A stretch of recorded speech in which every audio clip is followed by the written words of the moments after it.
Estamos iniciando mais um podcast. Meu nome é Aline Gomes, eu sou advogada e sou coordenadora aqui do podcast da OAB Prudente. Hoje nós vamos falar um pouco sobre o tema Os Filhos da Violência Doméstica.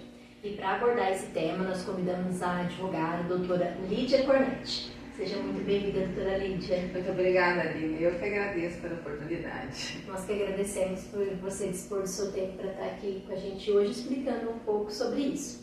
Doutora, para começar, o que seriam os filhos da violência doméstica? Bom, Aline, a gente sabe que a gente está numa sociedade e principalmente isso, ele se tornou muito mais catastrófico depois da pandemia, né? Todas as questões de saúde mental, emocional, eles vieram à tona. E nesse período, a violência, ela cresceu muito mais, porque todos ficaram reclusos. Tanto contra as mulheres, contra as crianças adolescentes, que convivem ali no seio familiar. E o que acontece? A gente, pela própria experiência profissional que a gente já tem, né? E por acompanhamentos que a gente faz junto com inúmeras psicólogas e terapeutas que a gente acaba mandando as crianças, as mulheres, porque é muito importante esse tipo de acompanhamento, a gente percebe que as crianças e adolescentes, eles são as vítimas invisíveis dessa violência.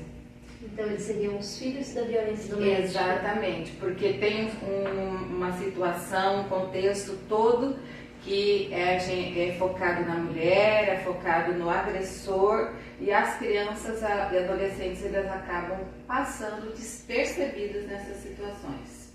Entendi, né? Porque ali é violência doméstica, o homem é agressor, a mulher é agredida, né? E as crianças que presenciam, que estão no meio, né, de toda aquela confusão, daquela briga, né?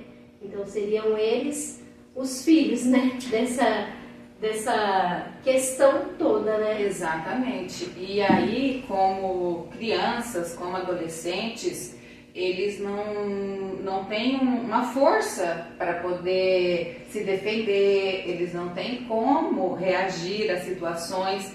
E muitas vezes existe aquele efeito cascata, né? A mãe, ela sofre violência e aí ela passa essa violência, inclusive, como para a criança, para o adolescente, né? Numa forma até ali inconsciente de reatividade pelo que ela está sofrendo. E essas crianças e esses adolescentes, eles acabam sendo esquecidos ali naquele momento e até pela questão que está acontecendo. Se uma criança vê o pai e uma mãe, ou a mãe, porque às vezes a mãe está lá mais nervosa, mais irritada, gritando, né? Os gritos também são formas de violência, né, contra as crianças e adolescentes, que já foi até comprovado que caracteriza como se fosse um tapa, um grito, né?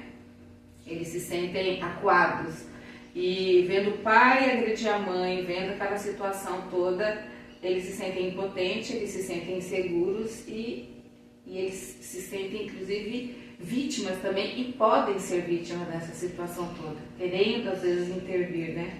Entendi. Doutora, pela sua experiência, o que é essa exposição, né, a essa violência doméstica, essa violência contra o pai, contra a mãe, o que essa exposição causa na vida das crianças a curto e a longo prazo? Então, a curto prazo, Aline, os reflexos eles são imediatos ali no convívio social, na escola, onde é mais perceptível isso daí, porque ela vai ter baixo rendimento escolar, ela vai ser agressiva. Tem muitas crianças que elas vão replicar a agressividade para tirar aquilo ali, aquela revolta que dentro da casa, no ambiente social. Ela pode também querer não voltar para casa, que é a casa de muitas crianças que às vezes fogem de casa, né? Como se fosse resolver algum problema, como se fosse para algum lugar. Ou sair mesmo. Isso daí pode levar a criança e o adolescente ao uso de entorpecentes. E porque a gente sabe, a gente não pode deixar isso daí escondido e está mais acessível ainda, as crianças e adolescentes já têm a idade mesmo de ter acesso a esses tipos de drogas, né? E aí isso daí acaba tendo uma precocidade nessa situação, inclusive com bebidas alcoólicas, adolescentes com 12, 13 anos já bebendo, já se embriagando, tudo formas de fuga, né? Porque eu não quero voltar para aquele ambiente, né? Então, naquele momento ali de criança, de adolescente, eu não quero voltar para aquela realidade. Ou não quer sentir aquele sentimento, né, de impotência, de não poder fazer nada, por ainda ser uma criança. Então, às vezes, procura esses outros meios para poder não sentir aquilo, né? E o isolamento também. Pode ocorrer o isolamento, não querer falar com ninguém, ficar, né, hoje que eles têm o celular, quem tem o acesso ao celular, fica ali só no mundo deles, eles fugir mesmo da realidade que tem. E a longo prazo isso também ocorre? Ocorre. A longo prazo, né, o que a gente fala assim, que por isso o ciclo da violência, né? Então, o filho que presenciou o pai agredindo a mãe, ele tem um potencial muito grande de ser um agressor futuramente, porque aquilo para ele era natural dentro da casa. Viu o pai fazendo, viu o avô fazendo, inclusive a mulher. Eu tive recentemente uma cliente que eu cheguei assim a ficar até surpresa, né? Porque a gente pensa que só vai isso com os homens, né? Jovem, e ela tentou suicídio várias vezes, e uma das causas, inclusive, de tentativa de suicídio de crianças e adolescentes é também essa questão da violência, porque não tem sentido a vida mais para eles. O lar seria o lugar mais seguro para eles estarem, e eles não estando nessa situação de um lar seguro, por que eu estou aqui? Eles não têm aquela consciência, né, da gente ter algum suporte maior, né, de ter aquela fé, e só ver aquela situação, se isso não muda, eles não têm sentido. E aí essa cliente, voltando para essa cliente, ela vivia, desde os 15 anos, ela vivia esse relacionamento com o marido. E aí ele, né, foi evoluindo e tal, né, não vou falar muitos detalhes, porque ninguém vai saber mesmo, mas aí ele se tornou policial, e ela via a mãe apanhando, ela via o irmão batendo nela, e ela começou a apanhar do marido, de pegar ela pelos cabelos e arrastar no chão, e ela não conseguia sair daquela relação. Aí eu falei assim, olha, você precisa assim, de um atendimento psicológico, terapêutico, para você poder ter força para você sair dessa situação, porque cria uma dependência emocional. Ela virou para mim e falou assim, doutora, eu achei que isso era normal, que eu devia apanhar mesmo, porque eu sempre apanhei. Eu sempre vi minha mãe apanhando, então para mim isso daí era normal, é como se eu merecesse aquilo. Então a crença limitante que cria na cabeça dessa mulher, desse homem, né, que pratica essa violência, por isso, né, é importante a questão das medidas protetivas dos grupos reflexivos voltarem para quebrar isso daí, é onde vai trazer a sanidade, vai trazer a saúde mental para a família e criar crianças e adolescentes para serem adultos melhores, mais sadios, né? Então é exatamente isso. Tanto o homem, né, enquanto criança, depois adulto, ele pode replicar isso como forma de violência, porque se ele via o pai batendo na mãe, para ele isso é natural, não é nem que ele seja uma pessoa ruim. Exatamente. É natural, se a sua esposa fez alguma coisa que você não gostou, você age daquela maneira de gritar, ofender. E tanto quanto para a mulher, né? Sim. Enquanto criança viu a mãe sendo sempre submissa, sempre ouvindo xingamentos, palavrões, sendo empurrada, às vezes nem chega talvez a uma agressão assim, de uma lesão corporal, mas é um empurrão, é um beliscão, e aí ela acha que aquilo é normal. Exato. Não, minha mãe fazia isso e ela nunca fez nada. Ela Exato. sempre ficou com meu pai, ficou com ele até ele morrer, ou até ela morrer. Então a menina também pensa que aquilo é normal, e vai aceitar, tá mais propensa a aceitar uma agressão se a mãe passou por agressão, né? E aí tem um relacionamento que não é nem saudável, que ela também bate no namorado, o namorado dá um tapa e já começa naquela situação, naquela relação que não é saudável, que não é o ideal. E por isso que é importante pra gente, né, pra sociedade, pra todo mundo, não julgar. Porque o julgamento de a mulher apanha porque quer, o homem bate porque é mal, nem todo mundo é, né? Eu gosto de acompanhar muito a doutora Ana Beatriz, né? E ela fala que a gente tem 3% de psicopatas no Brasil. Então, assim, no mundo, acho que é no Brasil. Então, assim, se ele não estiver dentro desses 3%, é recuperável. É recuperável com o tratamento, com um acompanhamento, aquela quebra de paradigma, aquela desmistificação do machista, né? Que é diferente do homem masculino. Então, isso a sociedade ela tem que entender e não pode julgar nesse sentido, porque a mãe apanha porque gosta, né? Aquela velha coisa, mulher de bandido, né? Então isso tudo vai causando na cabeça tanto da mulher quanto da criança, da adolescente, que hoje também a sexualidade infantil está muito incentivada, então também vai para um outro tipo de violência aí que virou uma pandemia também, né? Tá uma coisa assim absurda. Então é uma questão de educação, crença e mudar o comportamento. Mudando o comportamento, as pessoas elas se recuperam, porque elas acreditam que elas merecem aquilo e que aquilo está daquele jeito. É normal. É normal, como a gente falou assim, é cíclico, é normal. A minha mãe apanhou, meu pai apanhou, meu pai batia, igual na bebida, né, dentro da casa. Meu pai bebia, lá desde de 8 anos eu já começo a experimentar a bebida alcoólica. Então, normal acabar se viciando também nessa situação. E a maioria das violências que acontecem é a questão das bebidas, com alcoolismo. Então, o que a gente vê hoje, igual a doutora falou, né? Que tá tão natural, né? Você vê adolescentes já bebendo e não é bebendo escondido, não. Às vezes influenciado pela própria família. O que tem? Já tem 12 anos, 13, 14.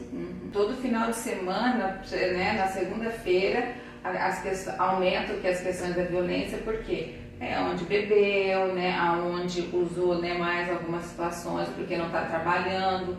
E aí nessas situações é onde aumenta realmente a violência. E tem aquele velho ditado, né, de briga de marido e mulher não se mexe a colher. Isso a gente já quebrou bastante, tem falado, tem tido bastante conscientização para que as pessoas elas intervêm, mas ainda que seja de maneira anônima, chama a polícia, né, vê algum grito, vê alguma situação, chama a polícia. Mas, né, nós que fazemos parte sabemos que infelizmente só 20% das mulheres conhecem a Lei Maria da Penha, né? Então isso se estende à questão do lar também, da criança. E é triste falar, porque até um tempo atrás, no condomínio que eu morava, eu cheguei do escritório, eram umas 5 horas da tarde, né? E aí eu fiquei até com a minha filha, porque ela estava com a gravidez de risco, e eu fiquei com ela um tempo. E tinha uma criança que estava gritando, ela gritava, de uma maneira assim que você via que ela estava em sofrimento.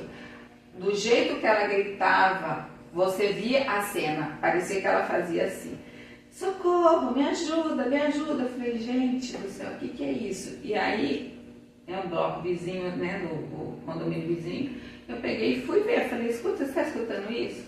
Tô. E faz tempo que está desse jeito. Eu falei, mas como assim faz tempo? Ele deve estar em crise. Eu falei, como assim, gente? Aí fui procurando até verificar onde era aquela situação. Aí eu cheguei, né? Aí desceu um rapaz, né? Eu falei, você está escutando isso? Porque ele estava no bloco da frente, né? Aí ele falou assim, nossa, vai ter umas 2 horas que ele está desse jeito, parou ainda. Eu falei, mas ninguém fez nada? Ele simplesmente entrou dentro do carro e foi embora. Então, assim, as pessoas elas não querem se envolver. Aí foi o momento que eu chamei, né? A mãe apareceu. Ah, ele tá em crise. Eu falei, tá. Quantos anos ele tem? Tem 10 anos. Eu falei, então, se ele tem 10 anos, ele está em crise, você já tem toda a capacidade, você já sabe como que você pode contê-lo. Se você não tomar nenhuma atitude, eu vou chamar o conselho tutelar e se passar do horário, eu vou chamar a polícia. A senhora que decide. Leva ele no médico, leva ele no pronto-socorro. Então, sabe como contei, coloca a toalha, embrulha, né, para não ter lesão, para não ter nada, para não ficar também. E aí leva, porque as pessoas simplesmente parece que estão insensíveis à dor do outro. E sim, a gente tem que fazer a nossa parte. Não pode deixar. Ele estava em sofrimento, sabe? É uma coisa que dói na gente quando você tem consciência dessas coisas. E é uma criança, né? É uma criança. A pessoa que está ali por ela, no caso desse, era a mãe. Era a mãe. E fazia mais de 2 horas que a criança estava daquele jeito. Mais de 2 horas. E a gente sabe que criança que tem e pode, inclusive, desenvolver os transtornos, né? Os espectros, né?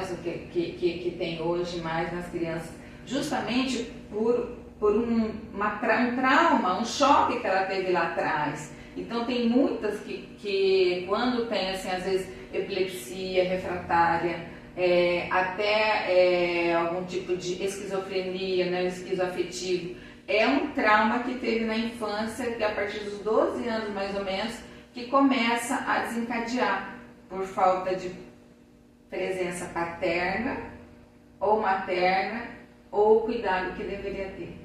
Nossa, olha. Por isso que às vezes algumas crianças elas retrocedem, né, na evolução normal, né, que deveria ter, às vezes por esses fatores que a gente nem percebe, e pensa que é só uma doença. Exatamente, mas não é, desencadeado por alguma emoção muito forte que teve lá atrás. E a gente sabe disso porque a gente vai vendo os laudos dos clientes, a gente vai vendo as situações, a gente vai vendo e a gente nunca para de estudar, né, Aline? A gente, como operadora do direito, a gente fala assim, vai desde mecânico, dependendo de uma situação que você vê ali para defender, até, né, as questões médicas, né? A gente vai lá ver os CIDs, né, que aquelas pessoas têm e vão procurar lá, né, ver qual que é o melhor caminho para o cliente. E aí, quando você começa a analisar aquele prontuário, aquele histórico daquela criança, daquele adolescente, né, daquela mulher, você olha assim, nossa, poderia ter sido evitado, né? Então, infelizmente não estamos num mundo perfeito, mas nós podemos mudar com comportamentos simples, buscando ajuda, né? Mostrando aonde a pessoa pode buscar ajuda também. Tem muitas pessoas que não podem. Exatamente, assim como também não deixar ficar uma coisa normal, igual a doutora falou, eu achei interessante essa questão dos namorados já começarem a se agredir.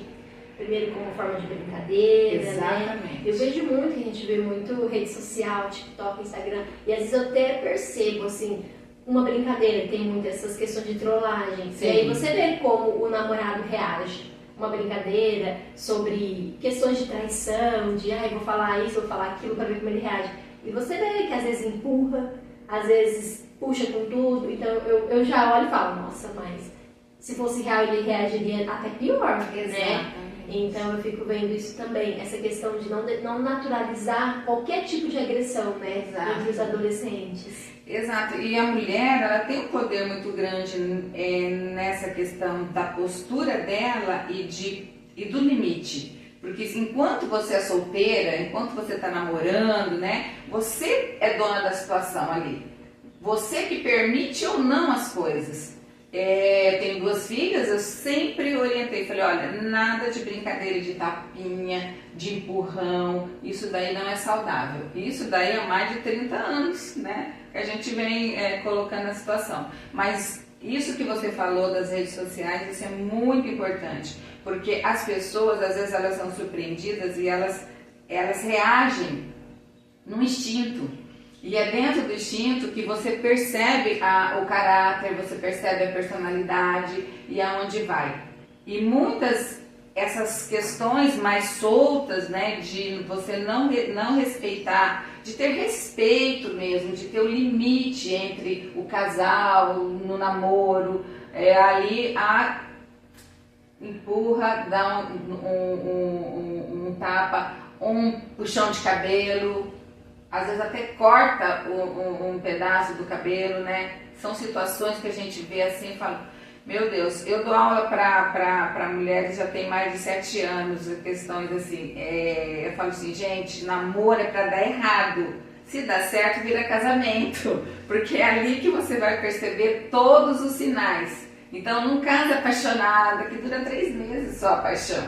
Mas hoje, infelizmente, as pessoas, 1 mês, 2 meses se conhecem, já vai lá, se junta, né? São outras situações, e aí onde vem toda essa frustração, porque aí vê que não é aquilo que esperava, 6 meses de casamento já não, quando consegue se libertar e ver que realmente, né, está numa relação que não vale a pena continuar. Mas a questão dos relacionamentos tóxicos, a questão da abusividade, isso daí tem que pensar que não vai ficar só, afeta não só ela, mas todo um seio familiar e os filhos.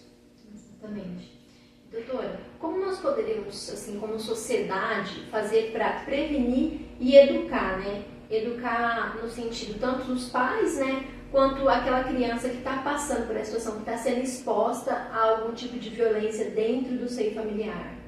Então, principalmente a questão assim, na escola, quem vai perceber essa situação, tanto em escola pública quanto nas escolas particulares, porque isso está em todos os níveis da sociedade, não é porque tem mais condição financeira, ou que tem mais estudo, que tem mais condições de acesso, que vai estar livre disso no ambiente familiar, né? A gente teve recentemente o caso da Ana Hickman, que é público, a gente pode comentar. Então, já veio, né, as falas do marido, as posições, né, o filho, seu filho. Então, você já verifica que já havia uma separação, uma segregação aí até, tipo assim, ele é meu filho enquanto ele é bonzinho, né?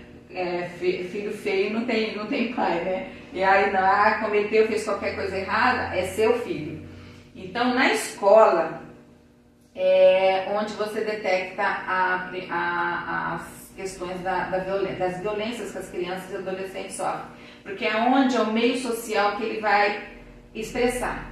Ou hoje que tem condomínio, mora muito em condomínio, aumentou muito os condomínios, quando estiver brincando ali no condomínio, as reações das crianças nas brincadeiras também vai alertar. Mas dentro da escola, as coordenadoras, diretoras, professoras precisam ficar muito atentas. E aí a gente tem o conselho tutelar, que vai chamar esses pais, vai conversar, vai verificar o que está acontecendo e por quê, né? Tem muitas pessoas que têm tanto medo, não precisa ter medo do conselho tutelar. É a questão da orientação e para onde vai direcionar esse tratamento. Quem não tem condições de pagar um psicólogo, uma psicóloga, vai para a rede de apoio, e a mulher precisa também fazer esse acompanhamento. Não adianta você tratar só as crianças, que elas são, na verdade elas são os sintomas, mas a causa, ela está lá nos pais. Então os pais precisam também buscar tratamento. E eles fazendo tratamento. Esses tempos atrás eu tive um caso, eu fui conversar com uma conselheira tutelar, de um pai que ele era alcoólatra, trabalhador, sabe, sem problema nenhum, mas quando ele bebia, ele chegava em casa e acabava com tudo. Então, chamaram, conversaram, encaminharam para tratamento psicológico. Às vezes precisa de um tratamento psiquiátrico, às vezes chega a entrar em depressão ou aquela crise de ansiedade, porque isso também pode dar nas crianças, desenvolve esse distúrbio de transtorno de ansiedade, de pânico, né, o medo excessivo, eu não posso, não quero ir no banheiro sozinha de noite. Então, são vários sintomas que pode verificar tanto dentro da família, porque a família também é responsável, porque a família extensiva, né, fica ali, tem o pai e a mãe, mas tem os avós, tem os tios, né, que estão ali verificando. Mas a gente fala assim que quem está enganado não sabe que está enganado, né, e nunca quer ajuda. Mas quando busca essas instituições que têm mais autoridade na sociedade, aí eles ficam mais alertas e aí eles aceitam mais obrigatoriamente fazer esses acompanhamentos. E o resultado ele é muito bom. Crianças e adolescentes, quando passam por tratamento psicológico, a reação deles são muito rápidas. Eles revertem muito rápido aquela situação. Então não demora anos como um adulto que já está enraizado, muitas coisas ali dentro. Então 6 meses, às vezes 8 meses de tratamento, ele já ressignifica, ele já verifica, ele já muda aquela situação. Mas se abandona, vira um delinquente, onde pode furtar, onde pode fazer várias coisas para chamar atenção. Eu quero ser visto. Ninguém olha para mim, eu só estou vendo vocês brigarem, vocês, né? Mas ninguém olha para mim. Então, o que eu vou fazer para olharem para mim? Eu vou ser rebelde. Eu não vou bem na escola, eu vou bater, eu vou gritar, eu não vou comer, eu vou espernear aquela história. Eu vou fazer o que uma criança faz para poder chamar atenção. Entendi. No caso de vizinhos, se os vizinhos percebem, né, que há ali uma violência doméstica, mas às vezes já até foi acionada a polícia, vê que não dá nada, às vezes nem chega a ser, mas grita e fala palavrão, né, tudo. E os vizinhos, então, a atitude em prol da criança seria acionar o conselho, fazer algo nesse sentido? Acionar o conselho, porque o conselho ele vai e muda, viu, Aline? Muda porque a gente já presenciou, já fez isso. E aí a mulher, às vezes, ela está sobrecarregada, às vezes ela está numa situação que nem ela está percebendo, ou então, como a gente comentou anteriormente, ela está repassando, replicando aquilo que ela está recebendo. E aí, com o tratamento, o acompanhamento, ela vai ver que não ela é aquilo. Vai ver que não é aquilo. Ela não merece ser tratada daquele jeito. E o que eu estou fazendo com o meu filho? O que eu estou acabando com a vida da minha filha, do meu filho, né? Que eu posso mudar aquela situação ali precocemente, ali com atitude simples. Então o conselho tutelar ele é muito importante e encaminha para a rede de apoio para fazer os tratamentos, tanto os pais se precisarem, quanto a criança ou adolescente. Então por isso é importante também. Às vezes os vizinhos não querem se meter, né? Pra E é anônimo, às vezes, né, também a família, mas o conselho vai verificar, né, qual é a situação, né, daquela família. Não quer dizer que você vai fazer uma denúncia anônima que vai mudar a vida. Se não está acontecendo nada demais, às vezes você só teve uma impressão errada, tudo bem. Só que pelo menos foi verificado, né? É importante fazer a verificação, né? Não, e é importante trazer assim casos concretos para as pessoas verificarem que elas podem fazer a diferença na vida das pessoas. E uma coisa que eu falo assim, você pode salvar uma vida, porque você não sabe o que está acontecendo naquele grau ali. Até uma amiga minha, ela comentou comigo um tempo atrás que tinha um casal que eles abandonavam, aí era o casal, eles abandonavam as crianças, tinha violência contra a criança, e aí chegou no momento que o conselho tutelar fizeram aquele acompanhamento e não mudaram. Tiraram a criança, levaram para casa, né, abrigo, né, a gente, mudou o nome, mas ela ficou 3 meses lá. Esses 3 meses que a criança ficou lá, não tirou o poder, né, o quarto poder, continuaram. Eles fizeram um tratamento psicológico dos dois e psiquiátrico. Quando voltou a criança para a família, virou outra família. A mãe não fazia comida, a mãe não dava banho, a mãe não limpava a casa, nada. Depois disso, mudou totalmente o ambiente familiar. Mas precisou tomar uma atitude, liga, o conselho tutelar vai lá, vai verificar, vai acompanhar e pode melhorar. Nossa, e não é super gratificante, né? Você com o vizinho, ela falou assim, nossa, eu fiquei até surpresa com a reação daquela família, a gente não escuta mais grito, a gente não escuta mais bagunça, a casa dela tá limpa, ela faz comida, a gente sente o cheiro de comida. É tudo isso, né? Por isso que é importante, né, a atuação também da sociedade, né, em prol da criança, né, pelo menos. É porque tá do lado, né? A gente como advogada, a gente não vai, o judiciário ele não vai fazer nada se a gente não acionar ele. Exatamente. Não é a mesma coisa, é o vizinho, as políticas públicas estão aí. Se o vizinho não chama a polícia numa situação lá de violência, a polícia não vai. Se o vizinho que está ali escutando alguma situação não chama o conselho tutelar, o conselho tutelar também está sabendo o que está acontecendo, né? Então pode fazer toda a diferença na vida de uma pessoa. E é assim, é fazer a vida, faz a diferença na vida da pessoa. Isso é gratificante. Isso é muito bom, doutora. Eu queria agradecer por você ter vindo aqui falar desse tema que é tão importante, né?